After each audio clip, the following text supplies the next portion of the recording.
Baik, terima kasih. Assalamualaikum warahmatullahi wabarakatuh.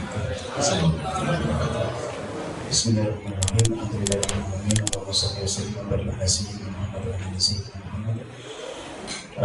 Mengenai para hadirin, para ulama, al-afadil yang dirahmati Allah SWT, terima kasih atas pertanyaannya. Saya Yusuf. Apakah masih relevan? Jadi kalau kita berpikir bahwa ajaran Rasulullah itu adalah sesuatu yang membebani kita,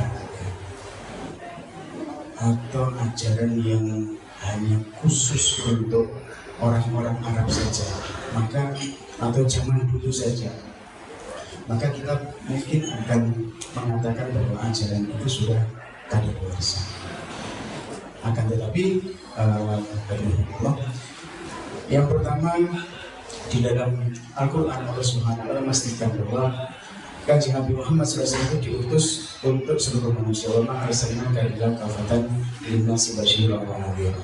Dan kami tidaklah mengutus Muhammad melainkan untuk seluruh manusia, kafatan linnas basyiran wa nadhiran. Jadi manusia itu yang mulai dari dulu sampai hari kiamat pun namanya manusia. Sehingga risalah ini akan secara keimanan itu akan tetap kepake, akan tetap menjadi hidayah bagi kita, guidance kita untuk menjalankan kehidupan ini.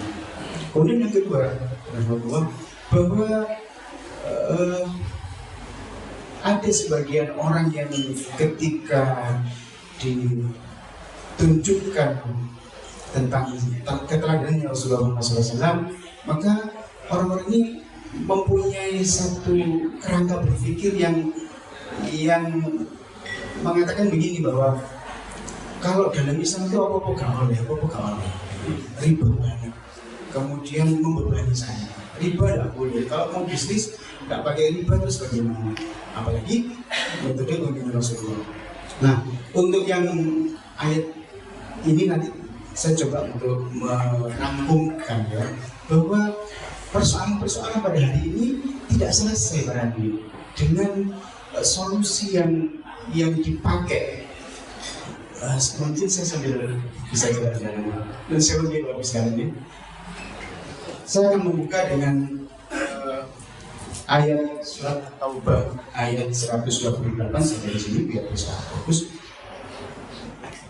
Jadi surat At-Taubah ayat 128 ini Allah menyatakan slide sebelumnya.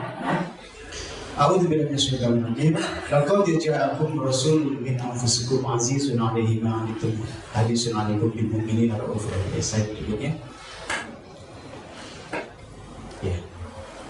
Baik, saya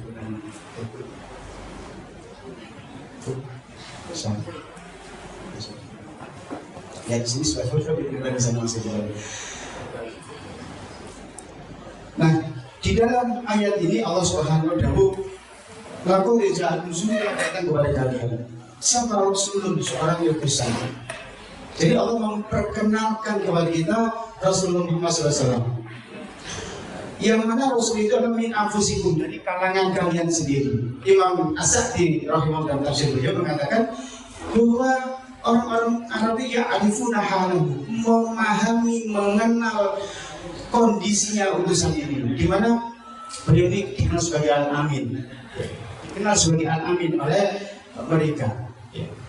Ya arifuna halahu, mereka mengenal kondisi Rasulullah dan mereka memungkinkan untuk mengambil apapun dari beliau, dan mereka tidak menjadi terhina untuk mengikuti beliau. Wa huwa sallallahu alaihi wasallam fi ghayatin nuski lahum, dan Kanjeng Nabi itu betul-betul dalam puncak memberikan nasihat kepada kita. Wa huwa sallallahu alaihi wasallam fi ghayatin nuski wa sa'i fi masalihim, dan beliau juga berupaya untuk memberikan kemaslahatan bagi kita. Nah, ini yang pertama, min anfusikum. Kemudian yang kedua, azizun 'alaihi ma 'anittum. Berat terasa oleh beliau persoalan ataupun kesengsaraan yang menimpa kalian. Azizun aliman itu ayyasuku alaihi al-amru alladhi yusiku alaikum wa yu'litukum. Jadi berat terasa oleh beliau seluruh persoalan yang menyulitkan kita, yang memberatkan kita, dan yang menyengsarakan kita. Jadi Nabi itu berarti dikenalkan oleh Allah sendiri sebagai seseorang yang sangat sangat kepingin agar kita ini tidak tertimpa oleh musibah, tidak tertimpa oleh kesengsaraan. Nanti akan kami coba ulik bagaimana persoalan-persoalan yang pada saat ini sedang menimpa kita, umatnya. Harisun alaikum fayuhibbu lakumul khair. Maka Rasulullah itu sangat senang sekali untuk kalian mendapatkan kebaikan. Wa yas'adu lahu fi isalihi ilaikum, dan berusaha dengan sekuat-kuatnya untuk menyampaikan kepada kalian.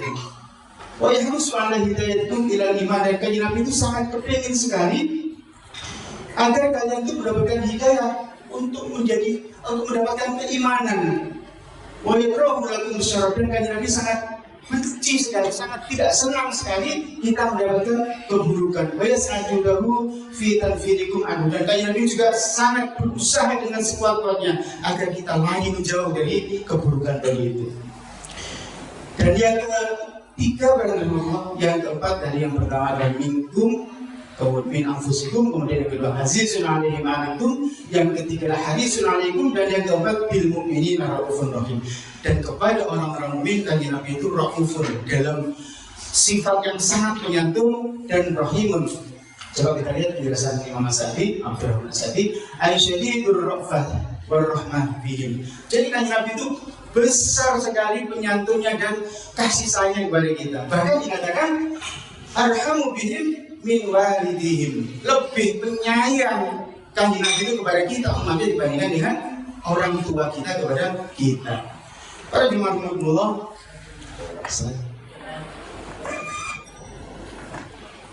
slide ya, kita lewati aja biar waktunya enggak terlalu banyak. Ya, kita lewati saja.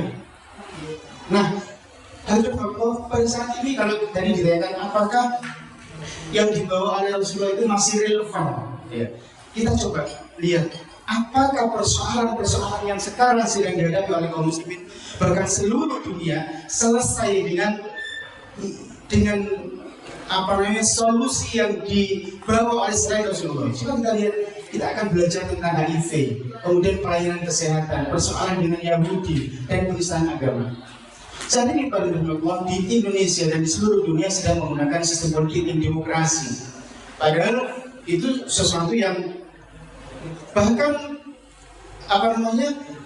ayat mengenai laisa kamitslihi syai'un itu ditentang oleh demokrasi. Kenapa? Karena mereka mengatakan vox populi vox dei, suara rakyat adalah suara Tuhan, menyamakan suara Allah dengan suara rakyat. Pakai ini dan menjadikan rakyat sebagai sumber hukum. Padahal al-hakim, Allah mengatakan inil hukmu illa lillah. Hak untuk membuat hukum hanyalah Allah Subhanahu wa taala saja. Mereka tidak mau menggunakan pola pemimpin Rasulullah, dan yang terjadi ketika ini dilakukan di bidang kesehatan, kita melihat atau di bidang-bidang yang lain pun juga ada persoalan. Yang pertama musibah penyakit non seksual HIV, nanti akan ada timeline yang akan saya coba tayangkan. Kemudian juga tentang pelayanan kesehatan yang mahal dan minimalis. Di sini ada beberapa sales dokter yang hadir, dan juga mungkin penjaringan pernah merasakan dulu bayarnya waras, belum habisnya sembuh karena plafonnya sudah habis, tidak disuruh merujuk ya sudah Pak pulang. Itu yang terjadi Pak, Bapak Ibu sekalian. Oke, nanti juga ada soal akan kita coba tayangkan. Yang ketiga, Yahudi mengganas Palestina. Sampai sekarang setahun yang terakhir ini kita menyaksikan bagaimana mereka membantai saudara-saudara kita di Palestina, dan kemudian keempat penistaan agama yang terjadi tanpa solusi yang powerful untuk mengakhiri itu semua. Nah ini dia kronologi HIV, kejadian bagaimana dan upayanya yang dilakukan oleh seluruh dunia itu sangat besar sekali dari Allah. Yang pertama, HIV terjadi pertama kali tahun 81 pada ini. Namanya waktu itu masih belum HIV, gay related immunodeficiency disease. Jadi penyakit yang terkait dengan dia mengalami imunodeficiency, sistem kekebalan tubuhnya turun yang terjadi pada orang-orang muda homoseks di Amerika. Waktu itu gejalanya apa? Sakit paru-paru dan yang kita tahu sebagai PCP, pneumonia. Jadi penyakit ini radang paru-paru yang berat sekali disebabkan oleh pneumonia ini. Ya. Yang kalau pada orang yang imunokompeten, orang yang sehat seperti kita, itu tidak apa-apa kuman ini, biasa saja. Tapi pada orang HIV itu langsung berat sekali kondisinya. Dan yang kedua kapusi sarkoma.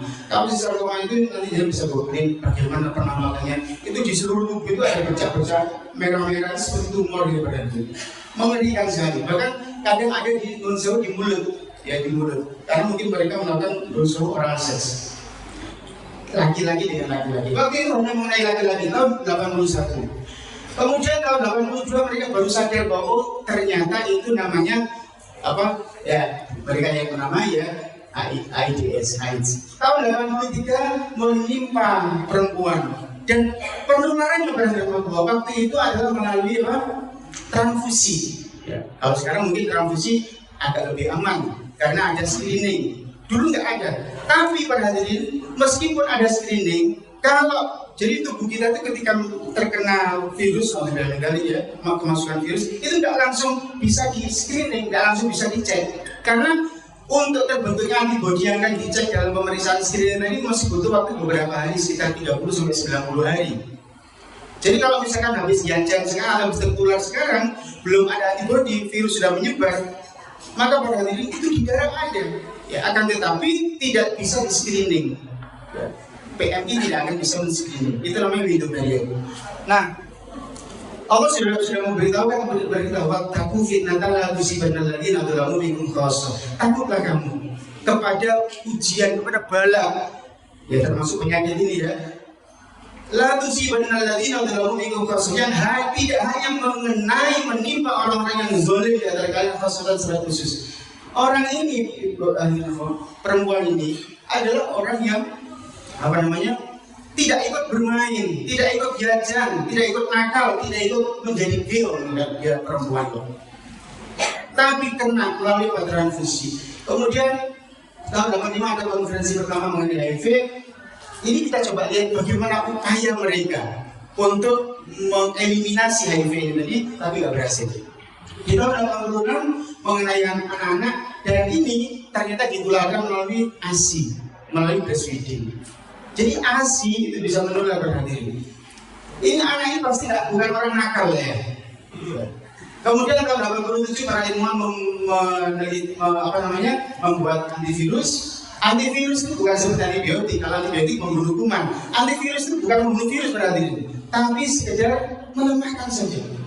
Jadi virus tetap ada dalam tubuh orang itu. Cuma untuk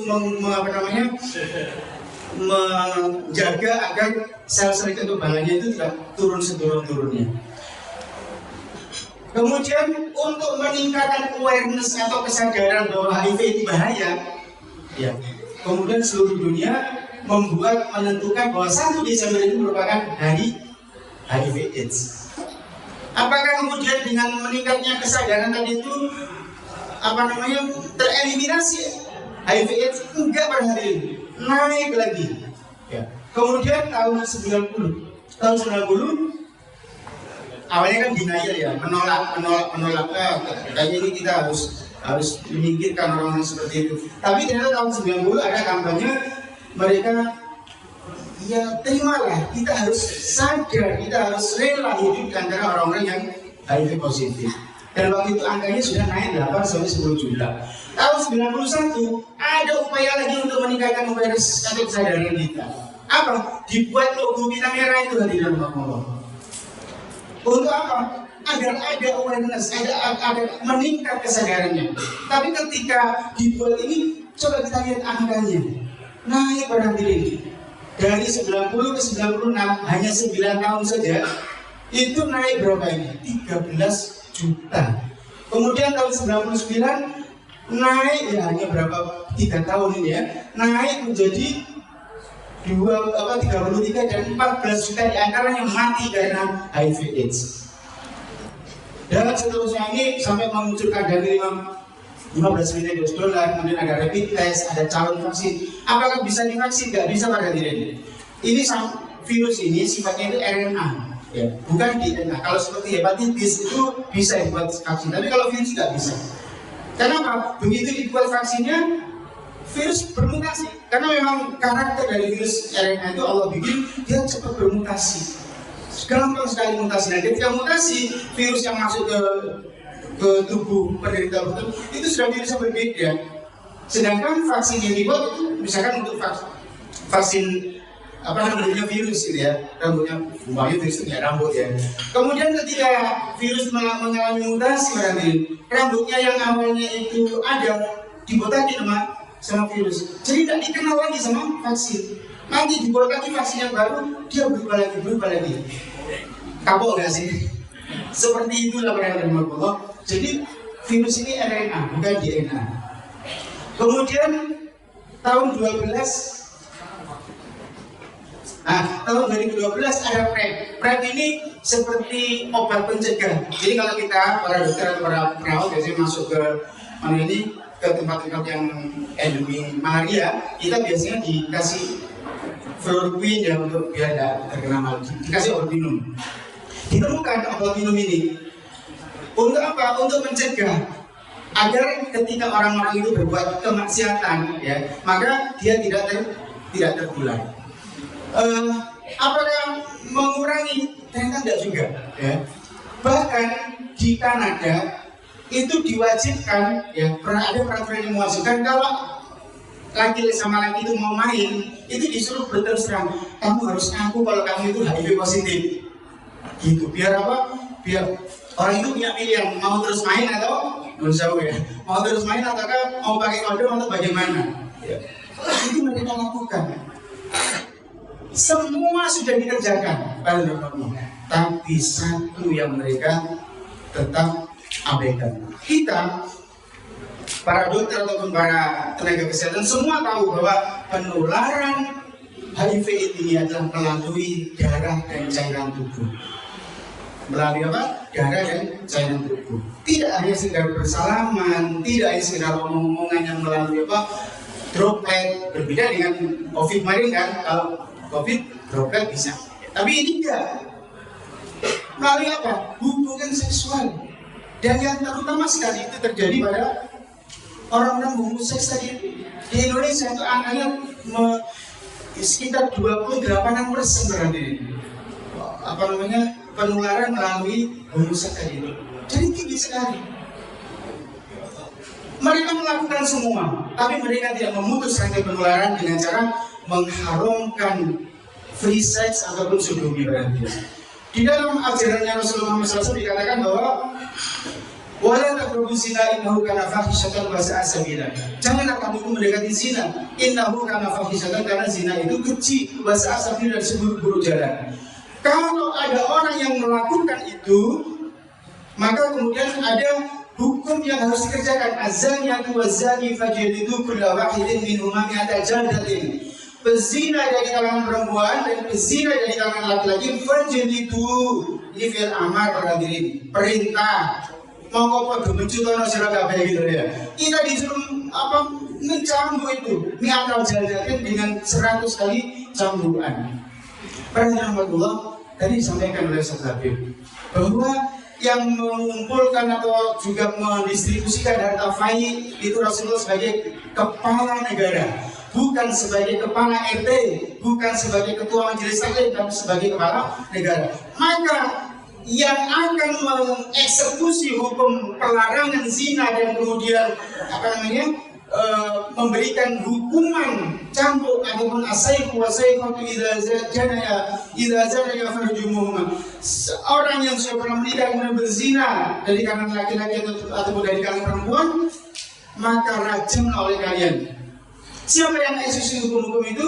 Tentu yang mengeksekusi adalah seorang kepala negara. Nah, Kanjeng Nabi Muhammad SAW memberitahukan kepada kita bahwa sistem pemerintahan, sistem kepemimpinan yang harus dirunning oleh umat ini, oleh umatnya Rasulullah SAW adalah sistem pemerintahan yang sesuai khilafah, bukan demokrasi yang akan diberlakukan apa namanya?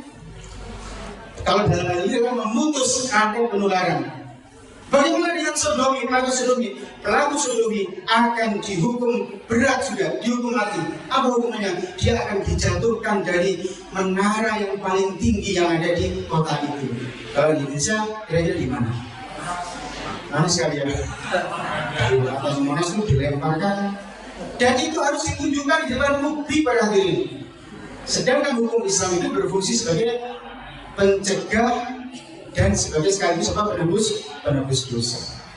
Sehingga pada Rasulullah ketika kita ditanya apakah masih relevan sistem kepemimpinan Rasulullah ataupun kekhilafan tadi itu di era sekarang, apakah relevan? Kalau iya berhenti.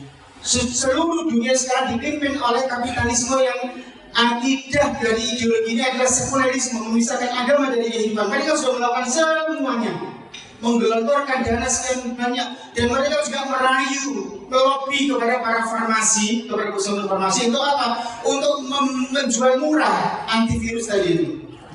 Sudah dilakukan seperti itu, sudah dibuat tanda seperti ini. Tapi apakah orang-orang itu takut dengan tanda ini berarti? Tidak. Mereka mungkin takut kalau itu loh, koncoku sing kayak ngono dicebloknya sama Monas. Itu mungkin baru mereka akan ketakutan. Nah, yang kedua, bagaimana sistem pelayanan kondisi pelayanan kesehatan di Indonesia? Ini yang ditangkap oleh media. Pasien miskin meninggal usai diduga RSUD ditolak usai diduga ditolak RSUD dari Gubernur Jambi Beranak. Ini ada semacam penolakan dari Kominfo ya. Enggak benar itu ditolak. Tapi memang benar dia pasien itu enggak masuk ke rumah sakit karena apa? Bukan karena ditolak karena sinis atau karena tidak, bukan. Tapi kapasitasnya tidak ada. Jadi ruangannya tidak tersedia waktu itu habis ya. Lima kisah ibu hamil di rumah sakit akibat administrasi 4 nyawa hilang. Viral kalau pasien sampai meninggal di rumah sakit, premier sudah minta maaf. Jadi kesimpulannya apa? Kapasitas kita kurang berhadirin. Apakah kapasitas IGD, kamar operasi, ICU, tenaga kesehatan, bahkan sarana prasarana kemarin ketika COVID berhadirin itu kita kekurangan oksigen. Padahal oksigen itu diproduksi dalam jumlah sangat banyak. Tapi yang diutamakan waktu itu industri. Sehingga bosnya Samator itu produsen oksigen. Itu mati juga. Dan apa? Mengalami hipoksia, tidak dapat oksigen. Padahal dia bosnya oksigen. Dan itu benar. Saya ini ketika COVID ya, itu setiap hari keluar masuk ke ruang perawatan COVID. Ya. Dan waktu itu yang pasien itu mengeluh, dokter, saya nggak bisa nafas, oksigennya habis. Itu mulai dari IGD berarti sampai di ruang perawatan itu seperti itu. Nah, makanya dari saya katakan bosnya sama tapi dia mati karena apa? Kekurangan oksigen. Itu real ya. Jadi kesimpulannya apa? Ini kalau kapasitas jadi berapa tuh dana yang sudah disediakan oleh negara kita di Indonesia ini untuk kesehatan selain. Nah, coba kita lihat anggaran kesehatan kita tahun 2023. Itu sekiranya ini berarti 183,7 triliun rupiah per tahun untuk seluruh Indonesia Raya.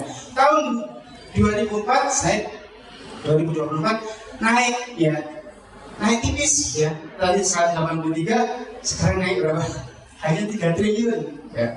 Hanya 3 triliun. Ini anggaran bayar hutang barangkali ya. Ini anggaran hutang, ini ribanya saja. Yang ini ribanya, ini pokoknya.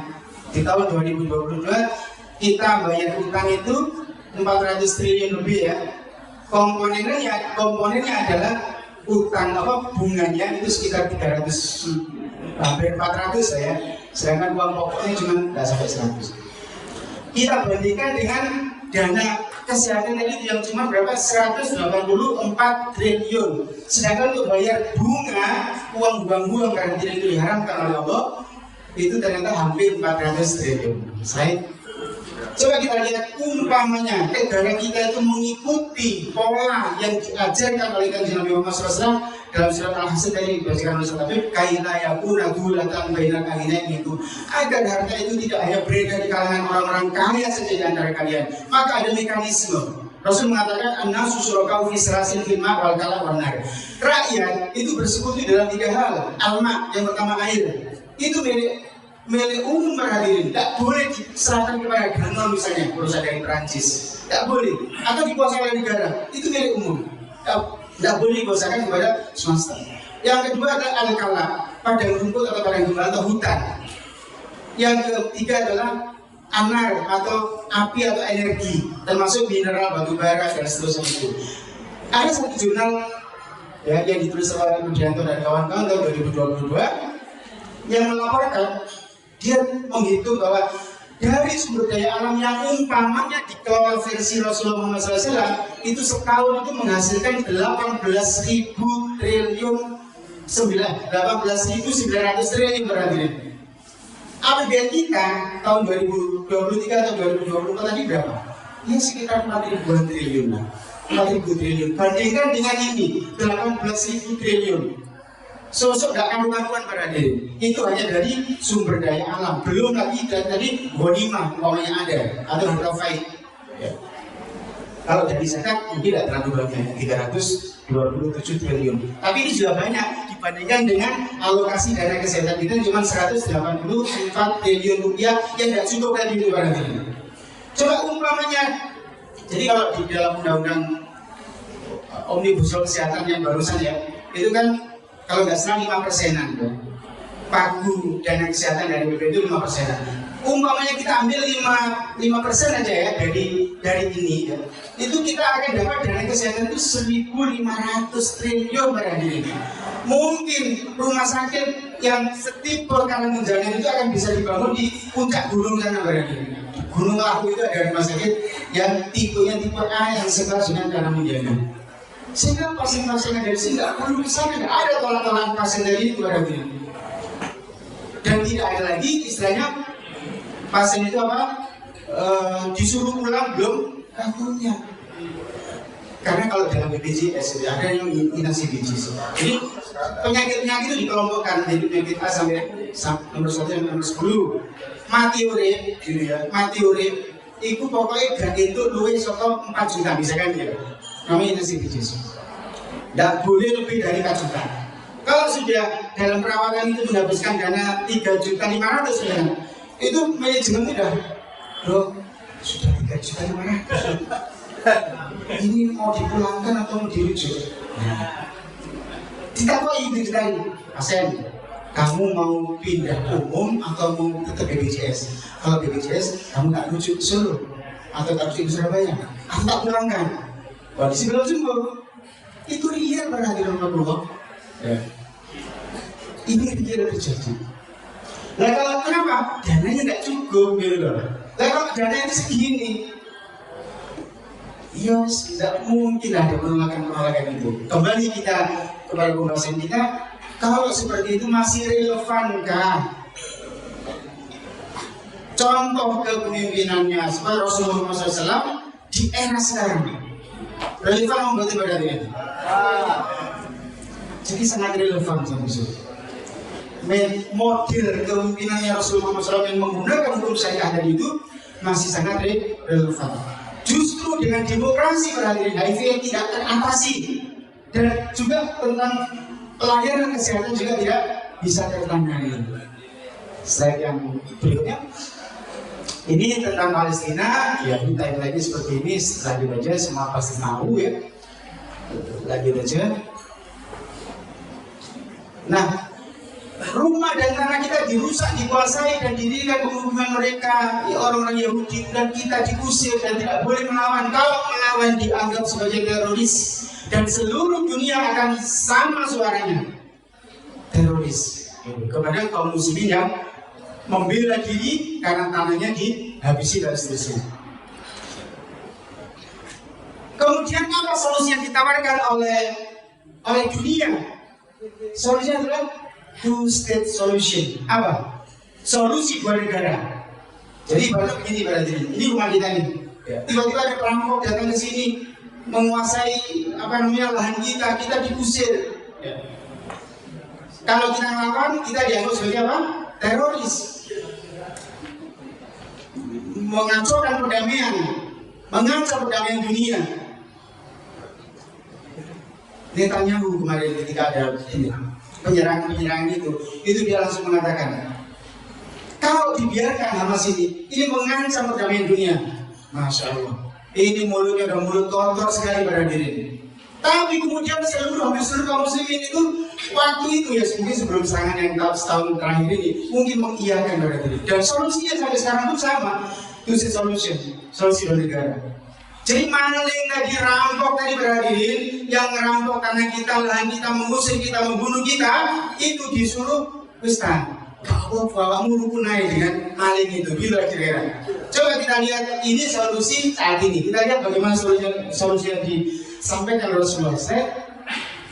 Di dalam Al-Quran surah Al-Baqarah kaji Nabi Muhammad SAW menyampaikan wahyu Allah ketuluhum dan perangilah mereka semua oleh kalian. Hai susatitumuhum, dimanapun kalian menjumpai mereka, ya baktuluhum patenono itu ibaratnya patenono oleh kalian semua dimanapun kalian menjumpai mereka. Wa'akhrijuhum dan usirlah mereka min haitsu akhrajuhum sebagaimana mereka mengusir kalian. Jadi solusinya itu hadirin, bukan ya wes silakan monggo kita harus damai. Ya. Peace Pak, peace. Begitu solusi yang ditawarkan oleh demokrasi pada saat ini. Apakah selesai persoalannya? Tidak. Selalu terjadi peperangan. Nah, siapa yang melakukan, yang mengomando kita untuk sekarang dikomando oleh Hamas? Selesaikan? Tidak selesai para hadirin.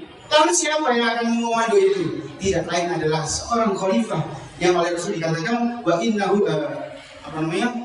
karena Bani Israel kasus Anbiya. Bani Israel ini yang mengurusi bersama mereka Anbiya para nabi. Kullama halaka nabiyyun, setiap kali nabi wafat, khalafahu nabiyyun, akan digantikan oleh nabi yang berikutnya. Wa innahu, dan sesungguhnya la nabiyya ba'di, tidak ada nabi setelahku. Wasatun khulafa, akan ada para khalifah. Dalam rangka menjelaskan apa ini Rasulullah menyebutkan khalifah, menjelaskan sesuatu yang selevel dengan para nabi yang memimpin, yang mengurusi urusan Bani Israel. Apa yang dilakukan Nabi Musa alaihissalam ketika beliau memimpin Bani Israel, ketika Bani Israel dijadikan sebagai warga negara kelas 2 oleh Fir'aun, diajaklah Bani Israel keluar dari Mesir. Siapa yang memimpin? Nabi Musa. Nah, setelah Rasulullah SAW tidak ada nabi, maka yang menggantikan Rasulullah sebagai pemimpin umat, mengurusi urusan umat dalam hal HIV, dalam hal kesehatan, dalam hal perang-perang dari itu, tidak lain adalah khalifah. Bukan yang lain berarti. Karena faktanya ketika dipimpin oleh presiden, perdana menteri, apa yang mereka lakukan?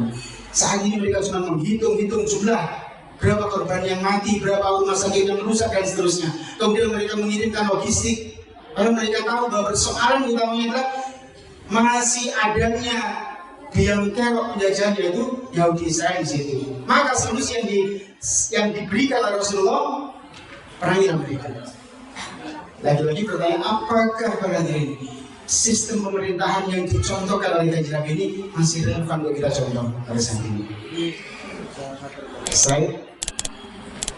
Nah, ini yang terakhir tentang penistaan agama juga tidak selesai ketika diatur oleh sebuah pemikiran atau sebuah ideologi yang memberikan kebebasan, hurriyatul ra'yi. Ya. Di dalam akidah mereka, sekularisme itu muncul hak asasi manusia. Nah, pilar asasi manusia salah satunya adalah hurriyatul ra'yi, kebebasan berpendapat. Nah, kalau saya berpendapat bahwa Nabi Muhammad itu seperti yang dilakukan oleh Arswendo misalnya, dia mengatakan bahwa Nabi Muhammad itu dalam urutan berapa itu? Ketika ada survei, ya, mana pemimpin yang paling baik, yang paling disenangi, ya, Nabi Muhammad mendapat suara di urutan ke-11, di bawahnya Arswendo sendiri. Seperti ini, tidak selesai berdua sama. Terus bagaimana seharusnya? Maka kalau dari pertanyaan apakah masih relevan, kira-kira masih relevan apa tidak? Ya pastilah, masih sangat relevan. Kenapa? Secara fakta ini tadi ini seperti ini. Dan secara keimanan Allah menyebutkan wa ma arsalnaka illa kafatan linnasi basyiran wa nadhira. Dan tidak ada yang mengutus Muhammad dengan menggunakan apa namanya?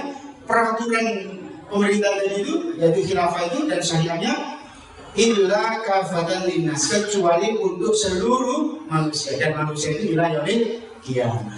Nah, barangkali seperti itu yang bisa kami sampaikan berkaitan dengan apakah masih relevan ataukah sudah terlepas.